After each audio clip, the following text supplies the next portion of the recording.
Welcome back to another reading and correcting with me, Kedar, the Tiger Writes, and Ty, the Tiger Supervisor. These are where I read the chapter of one of my stories and correct it as I go. If you want to listen to these live, it's every Tuesday morning, 8 a.m. Eastern Time on Twitch. And if you're looking to support me, that's on my Patreon. Today we are doing chapter 3 of Fractured Families. Victor hated having to come to work immediately after the gym. He was sore everywhere, and now he'd have to sit all day in his chair instead of enjoying a long soak as a way of relaxing.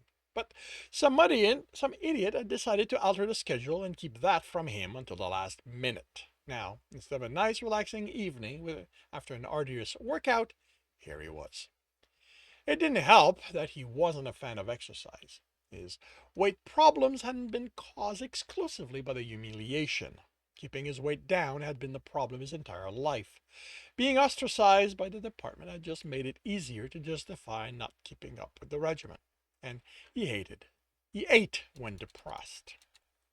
Victor waved at the desk surgeon and was ignored. Even if the man had nothing to keep him busy, he didn't care.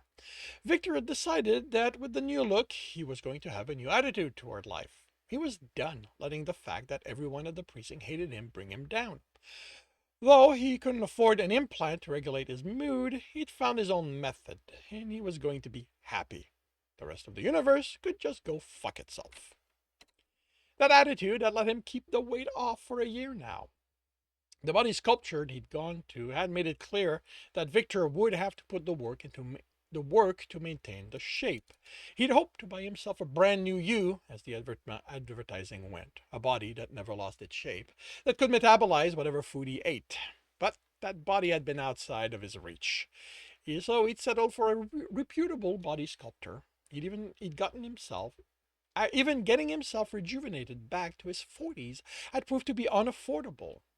He'd had to settle for taking 20 years off his age, and it had made him realize that for the average universal lifespan to be 170 years, a lot of poor people had to die young to balance the unnaturally long lives of the elites. It gave him a new outlook on the regular uprising throughout SpaceGov about the corporate overlord and how they were making sure to keep the small folks down. Maybe there was something to it. After all, why was it so expensive to get a new, healthy body when there was such a demand for it? He dropped in his chair and smiled as it no longer gave its old complaints. He looked at his empty mug on the corner of the desk. He tapped it over the side, waited a second, and then caught it out of the air, grinning. That was one thing he just couldn't get enough of.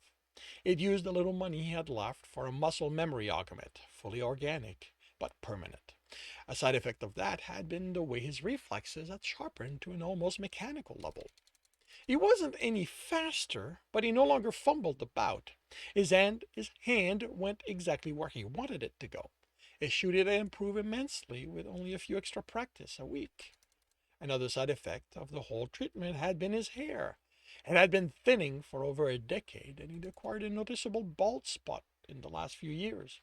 At 70, he'd been young to be losing his hair, but there was a history of it in his family. Most of his mother's side were going for treatment by the time they were 80.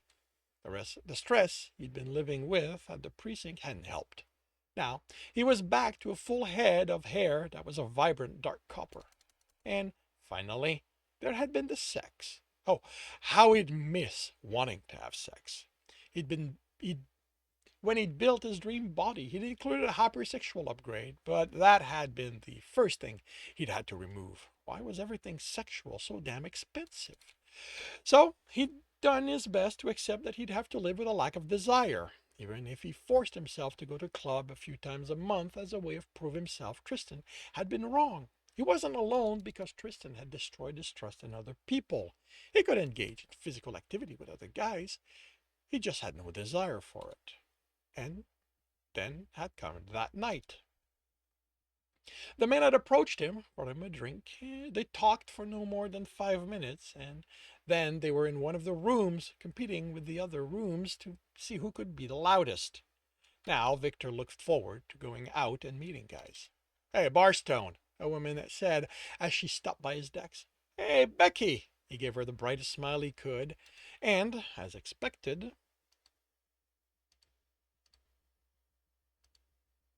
it threw her off. He knew where this was leading. He wasn't the first. She wasn't the first one in the last 40 or so years who treated him this way. But they were more frequent now. Everyone had noticed the change, how they could not, but unlike the clubs or on the street where he'd had to grow used to being stared at in appreciation, here his improved appearance had been met with jeer and ridicule. "What can I do for you, Officer Newland?" he asked pleasantly, starting his system. "Sorry, this sunshine attitude's a little disconcerting." "I imagine it is." He kept the smile going. "All right, I'll get down to it. Me and my friends have been wondering something."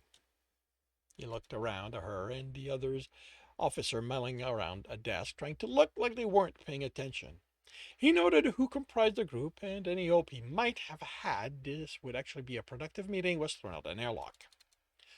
"Go ahead, go right ahead." "We were wondering why a loser like you would spend all his money to look like that." She motioned to him. "Who do you think you're fooling? You think that just because you look better, the rest of us don't know you for the piece of shit you are?" Victor smiled, didn't falter. "You see, Officer Newland, I spent money on this because I stopped giving a fuck what you and the other assholes in this place thought about me.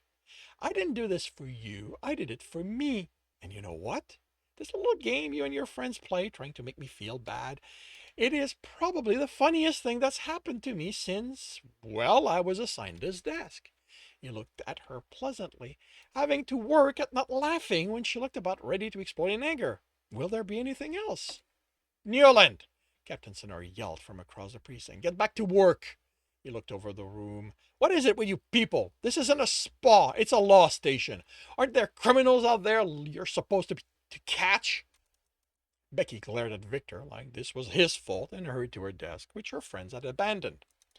He began entering data to the cold case vault and watched as the captain continued looking over the precincts. Multiple times he looked over to Victor, but kept going, as if the desk was empty. Senor had stopped making his life difficult a few months before, which had surprised everyone except Victor. Their one interaction, which hadn't been required by work, had been a comment by the captain when he'd stopped at his desk. "I'm glad to see you're not letting yourself go anymore." Then he'd moved on. Victor had been surprised by the comment. He'd expected the captain's own problem to cause him to be even more disagreeable towards Victor. The city supervisor had come down on the captain Senor hard after receiving an anonymous tip that he'd let a merc use the precinct as her own personal base of operation.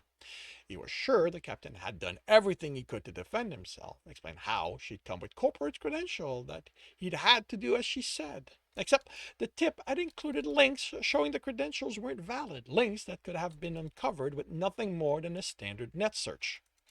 Victor didn't know if it was finally understanding what it was like to have been used that way that made the captain stop bothering him, or if he was too busy keeping his career from imploding, but Victor enjoyed the peace.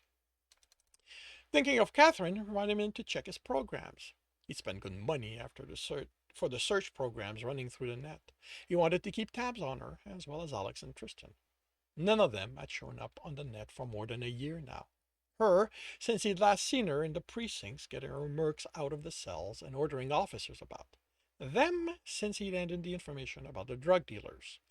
He was confident they'd been involved in the fighting there, but he hadn't been able to get any confirmation. He expected those two to be in transit somewhere after saving the universe, since he was still alive.